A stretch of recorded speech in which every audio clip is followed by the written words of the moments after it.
Have you seen a flagship smartphone lately? It looks more like a camera than a smartphone. I mean, just look at these two.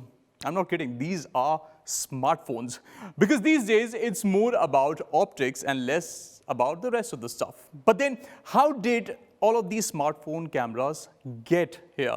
This is our big discussion on the show today. Plus, I have some solid deals for people who are looking for flagship smartphones in India. Now, each of these is special in their own way, and which is best for you? Stick around and I will tell you all. This is the Tech Today Show. I'm Cyrus, and let's kick things off with the top headline making news of the week. Apple Fitness Plus is finally available in India, bringing guided workouts and meditation sessions to iPhone and watch users. Everything syncs live with your health data, so the experience stays personal and easy to follow.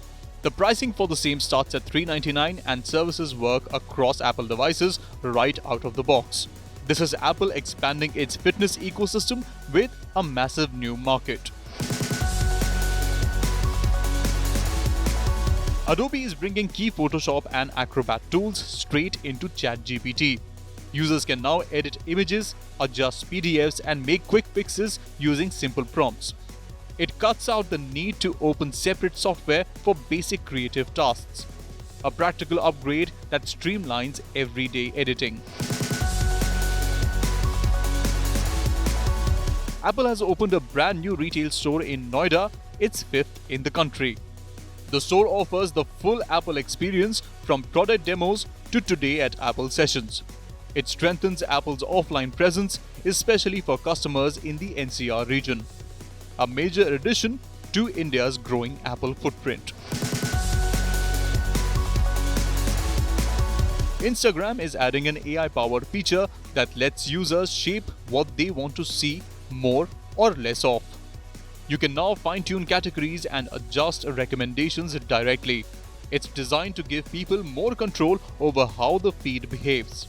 A small but important shift in how Instagram manages personalization.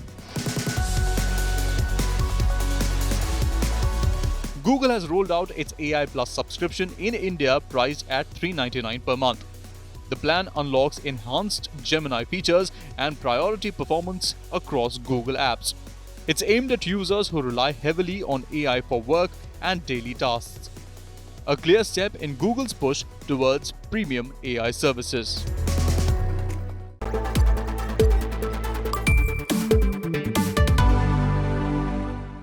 Every year, smartphone brands promise a better camera, sharper shots, wilder zoom, more pro than the last year's Pro. But something strangely happened, and happened quietly. These cameras stopped behaving like phone cameras and started behaving like actual optical systems.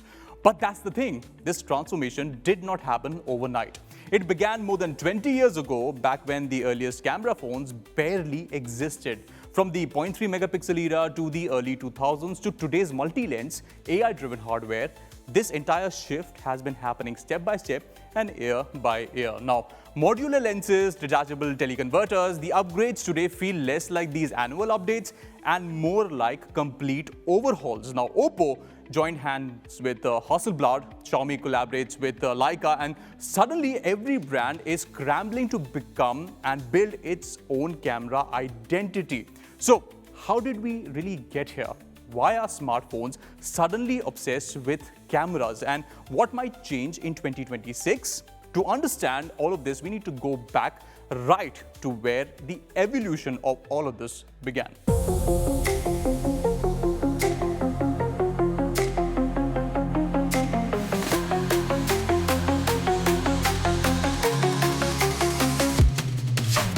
Before massive sensors and triple cameras became normal, phone cameras were almost an afterthought.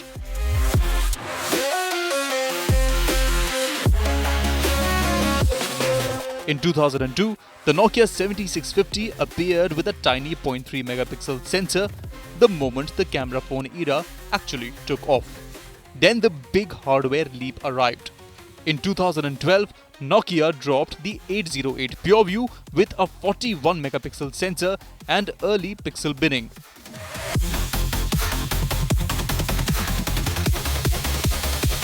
A year later, the Lumia 920 introduced optical image stabilization to phones for the first time. These two launches proved that a phone camera could aim higher. But one small lens simply couldn't do everything.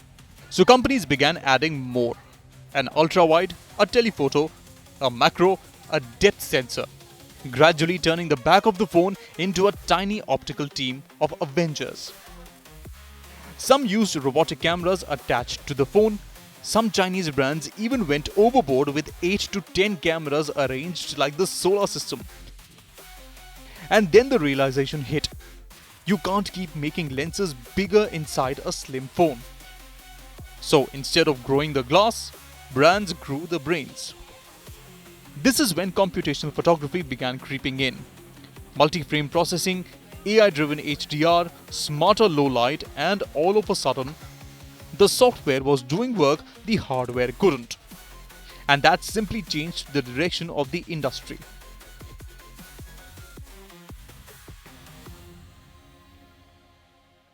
As sensor size approaches practical limits for mobile devices, we believe the real future of imaging lies in an intelligent hybrid approach.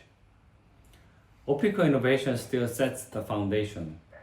Better lenses, advanced coatings, improved periscope architectures, but computational imaging is what unlocks the full potential of that hardware in real time.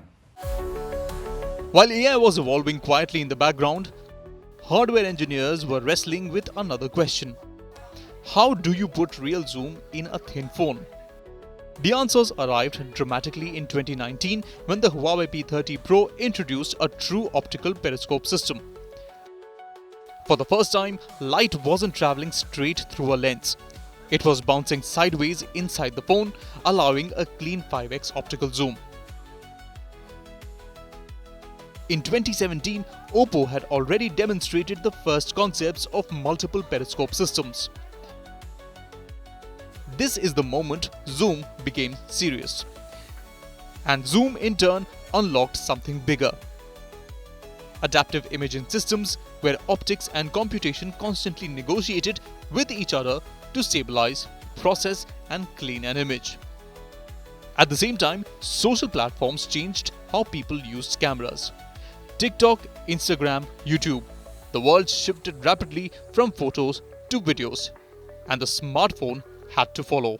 But the big question: will phones actually replace DSLRs? Smartphone will be there because they are getting better day by day, all the AI features, all the lenses, so it will be widely used as a daily content creation gadget for fast videos, for daily photography. But on the other hand, DSLR will be used for the professional work, as you know, because of its low light and high dynamic range, all the features which DSLR has, so it will be used for professional work. So there is no replacement. It's just that according to the convenience, people or even the professional photographer will go hand to hand with smartphone and DSLR. So as sensors grew and the hardware hit their physical ceilings, brands did something unexpected. They turned to photographic heritage. Zeiss stepped in with Vivo and brought T-Star coating and cleaner portrait rendering. Leica collaborated with Xiaomi and shaped the entire look of its flagship cameras, from Sumilux lenses to distinct color profiles. Xiaomi's long-standing partnership and co-engineering efforts with Leica remains a major pillar of our imaging philosophy. Our joint optical institutes, which we have one in Germany and one in China, already bring top talent together to push the boundaries of imagery and imagine a brighter future together.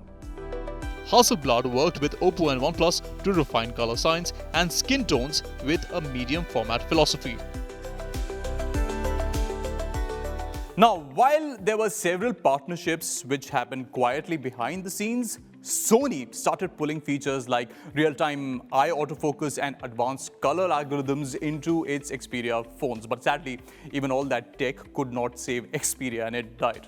Apple co-developed custom sensors with Sony and enhanced its overall photography, which is the real reason that Apple cameras are so good today. Now, Samsung pushed its ISOCELL sensors harder than ever, especially in its 200 megapixel camera system. Now, these partnerships, all of these, have shaped how a phone can see all these colors, handle skin tones, control the flare, and even get you DSLR quality depth. The smartphone camera evolution has now quietly entered its experimental stage. Now we have phones like the Xiaomi 14 Ultra snapping on a real teleconverter, something that used to live only in DSLR bags. Variable apertures have returned too, letting devices shift from wide open to stopped down in a split second. So portraits and night shots behave more like they came from real cameras. Zoom systems fold and bounce light sideways through the phone, a trick Oppo and Samsung perfected long before Apple joined in. And behind every one of these optical stunts sits a new breed of stacked sensors and aggressively trained AI. Cleaning, correcting, and sometimes reinventing what the lenses saw.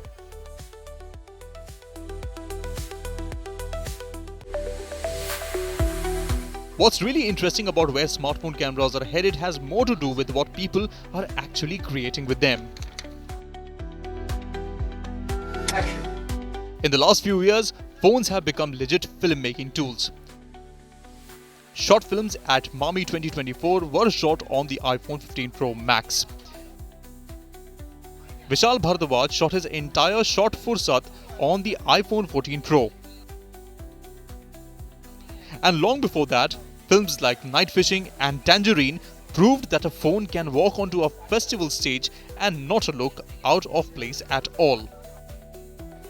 Flagships today, whether it's the Xiaomi 14 Ultra with its attachable teleconverter or the color-driven Vivo X300 Pro, are giving creators a reason to try things that would have felt impractical with bigger systems. Travel storytellers shooting entire journeys on their phones, indie filmmakers using them for scenes that need to be fast and discreet, even musicians filming music videos without hauling a truckload of gear. That's the shift that matters. And the next shift may come from ideas already showing up in early hardware like Xiaomi's liquid lens concept modules, Sony's stacked sensor tech now appearing in premium phones, and the micro gimbal stabilization Vivo has been refining in its X series.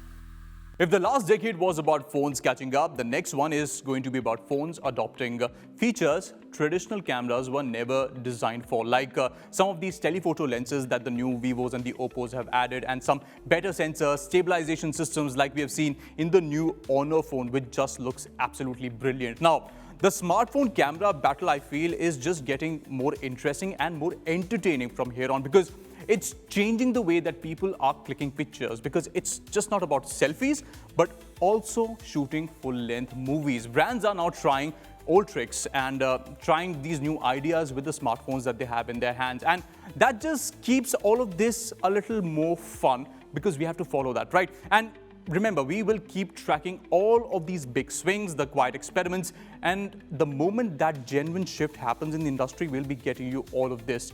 And I, at least, am very excited for what smartphone cameras are going to be in the future. Now, it's time for the next segment.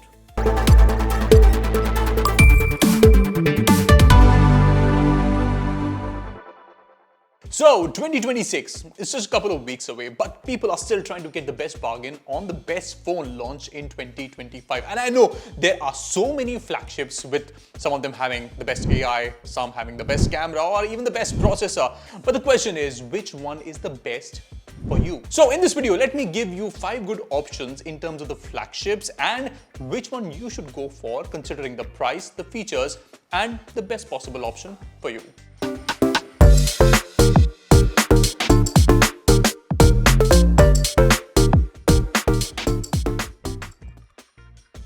So let's start with the OnePlus 15, the champion device which was launched in the latter part of 2025, and it's grabbing a lot of headlines even today. The OnePlus 15 continues to focus on speed and clean software with the latest Snapdragon 8 Elite chip and Oxygen OS. The UI remains simple, smooth and easy to use. Battery life is great and charging is still among the quickest in this segment at 120 watts. Camera performance has improved this year, especially daylight shots. Low light is better than before, but it still isn't as consistent as a Samsung or a Vivo. One thing to keep in mind is that OnePlus tends to prioritize performance over long-term software features. So, while the updates do come, the experience doesn't evolve as much over time. So, if you want a fast, reliable and not with a lot of extras, but covers a lot of the basics, the OnePlus 15 is indeed a good option. Next up is the Samsung Galaxy S25.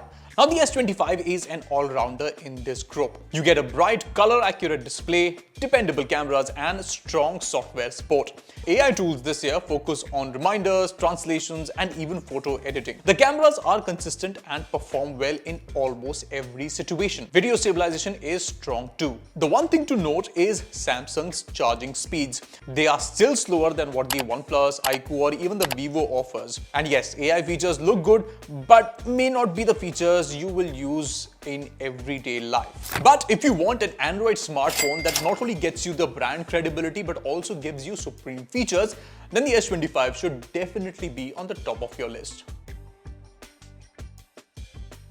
Next up is the iPhone 17, and I must say Apple has finally launched a smartphone in the base category which gives you true flagship features, because sometimes in the past we have seen that the base model does miss out on some key features, but this time the 17 is truly a flagship. The A19 chipset in the 17 is efficient, apps run smoothly and battery life is much more stable this time. Apple Intelligence does bring some new features, but many of them depend on the region and availability, and it will take time to fully roll out in India. Camera quality is consistent, especially for video, which Apple continues to lead in. But if you want manual controls or some flexibility in zoom, it can feel a little limited compared to maybe a Vivo X300 or a Samsung S25. If you are already in the Apple ecosystem or want long-term reliability, the iPhone 17 remains one of the safest long-term purchases. However, I would like to say that if you are ready to spend 83,000 rupees, make sure that you are ready to transition into the Apple ecosystem. However, if you are using an Apple device already, maybe the 13 or the 14, even the 15 series, then and then only it makes sense to get the 17, because if you're already on the 16 or the 16 Pro, the upgrades are not that worthy. And next on the list is one of the most recent launches in India. This is the iQOO 15, which is purely built on raw performance. If you are someone who likes hardcore gaming, wants absolute a monster in the processor department, this one is something that you should really consider. Because get this, inside you get an efficient cooling system, the display is responsive and the storage goes up to 512 gigabytes. But to get the performance at a lower price, you do compromise on camera tuning. Daylight shots are good enough, but low light and portrait performance aren't as refined as what you get on the X300 or even the S25 or even the Apple. The software is better than before, but still not as clean as a OnePlus or an Apple. However, if you just want pure performance on your smartphone, and for people who really shoot a lot of videos and do a lot of gaming, the iQOO 15 is indeed a powerful phone. And next up is a camera-focused flagship in the Vivo X300. You get a strong main sensor which is excellent for portrait, and also one that betters zoom compared to the other smartphones in this price range. Colors are natural and low-light photos come out clean with good detail. And all of this, by the way, has been tuned by a camera giant like Zeiss. However, Vivo's software can feel heavy at times and updates are regular, but not always feature-rich. Charging and battery life are solid, though not the fastest in this segment, because we already know that the OnePlus gives you 120 watts and this one isn't as quick, but quick enough. If camera quality is your number one priority, the X300 is the most versatile option among this group. And get this, you also get the option of adding a teleconverter optical lens into this kit, which means your photography just goes up a notch. So that sums up this list. Every flagship in this category offers you something very different, and as a buyer, I am sure you do your own due diligence and research to find out which one of these flagship is compatible with your needs. Because remember, you're spending a lot of money but getting some very specific features with each of these flagships. The only thing you need to make sure is just be very clear about what you want. And here's a quick breakdown. With the Vivo X300, you get great portraits, low light and zoom.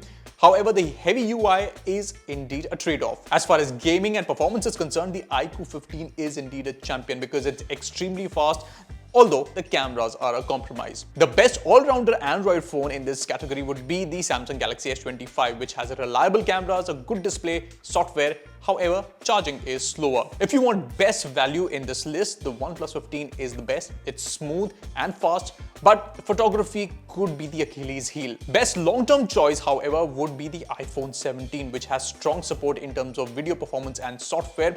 However, it is on the expensive side. However, let me know which one of these smartphones is the best fit for you, because remember, 2025 is coming to an end and this is the best time to get a sweet deal on any of these smartphones. Before 2026 hits, best grab them right now.